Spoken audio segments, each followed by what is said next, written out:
Hi viewers, welcome to our channel. ప్రస్తుతం మనతో పాటు సీనియర్ జర్నలిస్ట్ దాము బాలస్థానాలు వారితో మాట్లాడదాం.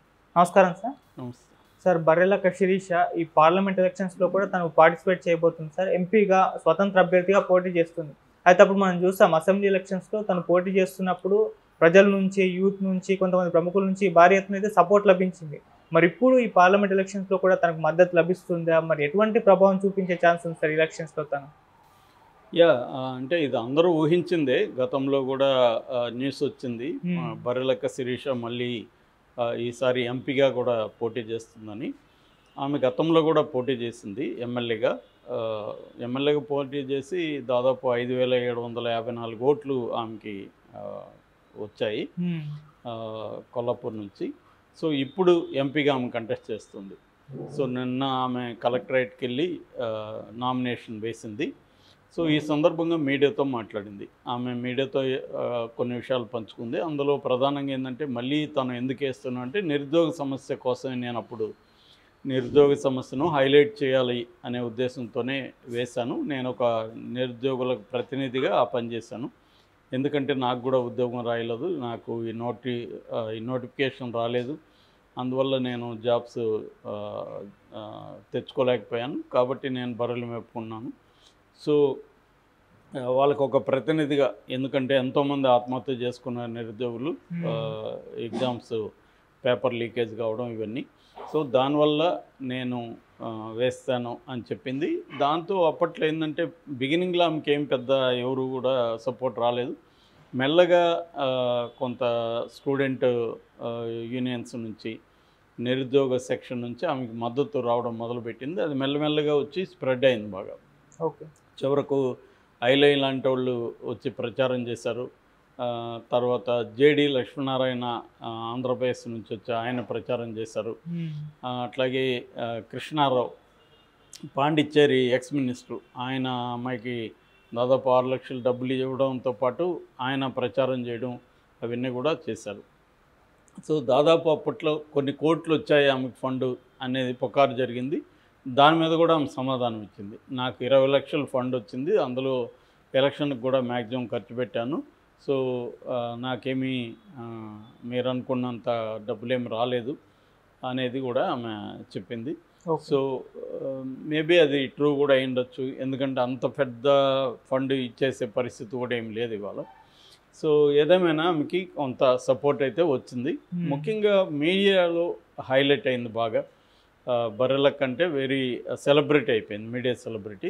అయితే మీడియా సెలబ్రిటీ అయిందే కానీ దాని నుంచి ఆ అమ్మాయికి పెద్ద ఆఫర్లు రావడం కానీ అవేమి జరిగినట్టుగా మనకు కనబడలేదు. అంటే అదే ఎగ్జాంపుల్ మనం కుమారి ఆంటీకి ఇస్తే, కుమారి ఆంటీ కొంత సీరియళ్ళల్లో అక్కడ ఇక్కడ వెళ్తుంది. ఈమెకి అటువంటి ఏమీ కలగలేదు. మధ్యలో 1-2 పిలిచారు షోలకు, కానీ పెద్దగా రాలేదు.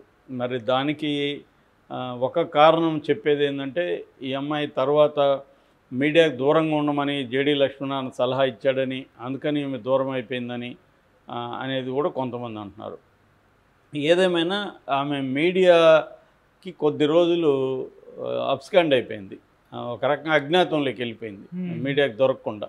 దానివల్ల కూడా ఆమెకు ఆపర్చునిటీస్ రాకపోయిండొచ్చు. ఎందుకంటే మనకి ఫ్రేమ్లో ఉంటేనే జనం గుర్తిస్తారు. ఫ్రేమ్ అవుట్ ఆఫ్ ఫ్రేమ్ అయ్యిద్దంటే out of sight is out of mind అని పాత సామెత ఉంది. సో ఫ్రేమ్ నుంచి బయటికి వెళ్తే మన మైండ్లో నుంచి కూడా బయటికి వెళ్ళిపోతారు ఇవాళ ఉన్న సోషల్ మీడియాలో. ఇది ఎందుకంటే చాలా వేగంగా ఉంటుంది, ఎవరిని ఎప్పుడు పైకి లేపుతుంది, మళ్ళీ ఎవరిని పక్కన పెట్టేస్తుంది వాళ్ళకి కూడా తెలియదు, లేపే వాళ్ళకి కూడా. ఇది అలాగా ఒక ర్యాండమ్ వేరియబుల్ దీంట్లో జరుగుతూ ఉంటుంది అన్నమాట. సో ఈ క్రమంలో ఆమె చేయలేదు. దాని తర్వాత కనీసం రేవంత్ రెడ్డి ప్రభుత్వం వచ్చినాక రేవంత్ రెడ్డి ప్రభుత్వానికి అప్పీల్ చేయడం కానీ, నిరుద్యోగుల్ని పోగేసుకొని వెళ్ళి ఒక ప్రకటన ఇవ్వడం కానీ, అంటే ఏదైతే బీఆర్ఎస్ ప్రభుత్వంలో నిరుద్యోగులకి అన్యాయాలు జరిగినాయో దాన్ని కరెక్ట్ చేయమని చెప్పడం కానీ, ఈ రంగాల్లో ఉద్యోగాలు ఉన్నాయి దాన్ని ఫిలప్ చేయమని కానీ, ఇటు ఒక సిస్టమేటిక్గా ఏమీ అమ్మాయి పనిచేయలేదు.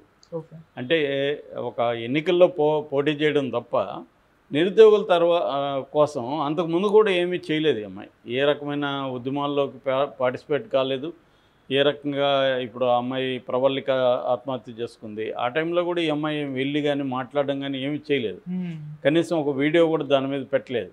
అంటే ఈ అమ్మాయి ఎక్కడా కూడా నిరుద్యోగ సమస్యల మీద ఇటు సోషల్ మీడియాలో కానీ ఇటు బయట ప్రజాక్షేత్రంలో కానీ ఈమె పనిచేసినట్టుగా ఎక్కడ ఏమీ దాఖలాలు లేవు. ఓకే. సో ఓన్లీ ఏంటంటే ఎలక్షన్ టైంలో ఒక సెన్సేషన్ లాగా వచ్చింది. దాని తర్వాత కూడా సైలెంట్ అయిపోయింది. సైలెంట్ అయ్యి ఆ అమ్మాయి పనులలో ఉండిపోయింది. ఈ లోపల మ్యారేజ్ చేసుకునింది.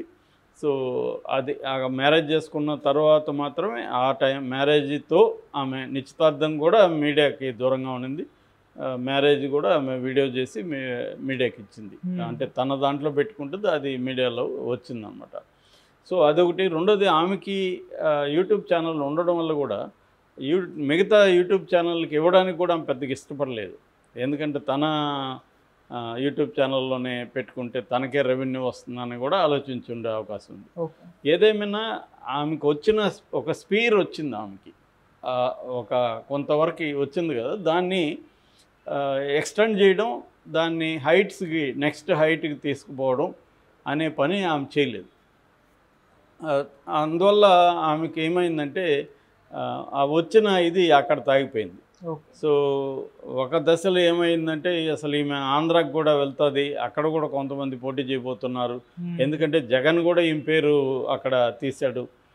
రెండోది ఏంది, ఈమెకు వచ్చిన ఒక రికార్డు ఏంటంటే ఇక్కడ జనసేన తరపున నుంచి మొత్తం 8 మంది పోటీ చేస్తే 7 మందికి ఈమె కంటే తక్కువ ఓట్లు వచ్చాయి. మళ్ళీ పవన్ కళ్యాణ్ ప్రచారం చేస్తే కూడా ఆ రకంగా దీన్ని జగన్ కూడా అక్కడ హైలైట్ చేశాడు.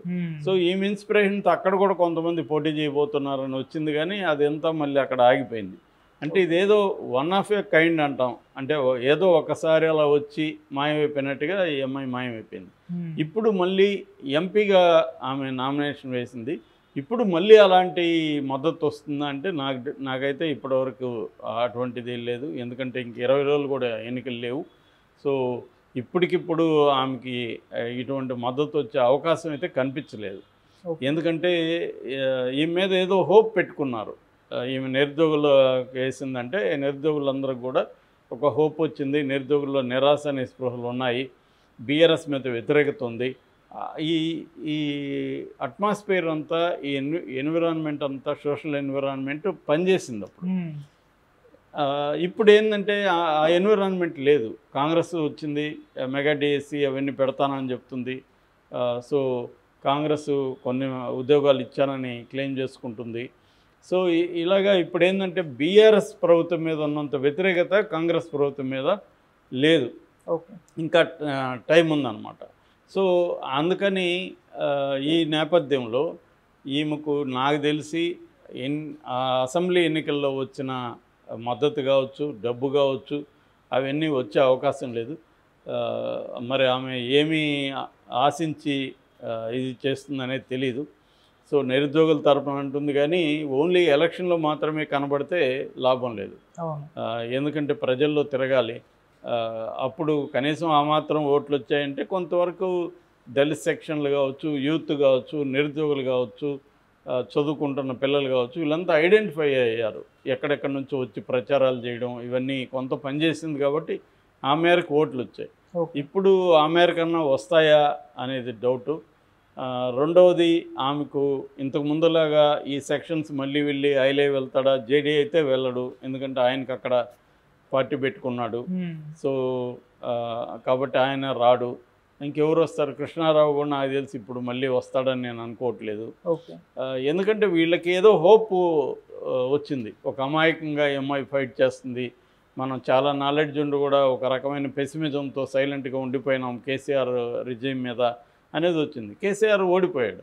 ఓడిపోయినాక ఇప్పుడు రేవంత్ రెడ్డి ప్రభుత్వం మీద ఆ స్థాయిలో లేదు. ఎందుకు లేదంటే ఆయన 4 నెలలు అయింది, ఈ లోపల ఎన్నికల కోడ్ వచ్చింది.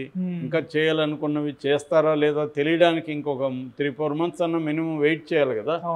ఇప్పుడే రేవంత్ రెడ్డి ప్రభుత్వం చాలా ఘోరంగా ఉందని కేసీఆర్ చెప్పినట్టుగా ప్రజలు అనుకోవట్లేదు. ఆ ట్రెండ్ అయితే ఇప్పుడేం కనిపించట్లేదు. కాబట్టి ఈమె వన్ ఆఫ్ ఏ కైండ్ ఇదని చెప్పచ్చు తప్ప